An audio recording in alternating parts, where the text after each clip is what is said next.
స్టార్మా నుండి తాజాగా ఓ ప్రోమో విడుదలయ్యింది. ఆ ప్రోమోను గాని మనం ఒక్కసారి చూసినట్లయితే క్యాష్ బ్యాక్‌తో కావ్య అలానే నాగార్జున గారు 'బిగ్ బాస్' హౌస్‌లోకి అయితే గ్రాండ్ ఎంట్రీ చేశారు.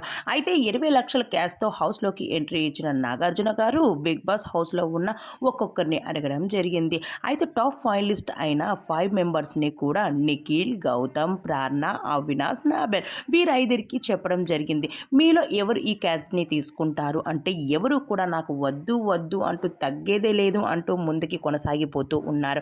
అక్కడ నాబెల్ మాత్రం తెలివిగా ఆలోచించారనే చెప్పాలి. 20,00,000 క్యాష్‌తో తను వెళ్ళిపోతానంటూ చెప్పుకొచ్చేశారు.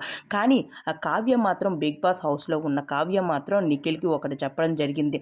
ఓడిపోతే ఓడిపో, కానీ ఫోను తీసుకొని బయటకు వచ్చి నీకంటూ ఉన్న మంచి వాల్యూని చెడగొట్టుకోకు. కాబట్టి నువ్వంటూ ఏంటో ప్రూవ్ చేసుకో. నువ్వు విజేతగా నిలుస్తావు. నాకు ఆ నమ్మకం ఉంది. ఆ నమ్మకాన్ని నువ్వు చెడగొట్టుకోకు నిఖిల్ అంటూ ఒక్కసారిగా చెప్పుకొచ్చేసింది కావ్య. మరి 'బిగ్ బాస్' ఇచ్చిన 20,00,000ని తీసుకోవడానికి ముందుకు వచ్చిన నిఖిల్ వెనక్కి వెళ్ళిపోవడం జరిగింది కావ్య మాటతో. మరి ఎవరు విజేతగా నిలుస్తారన్నది మనం చూడాల్సిందే.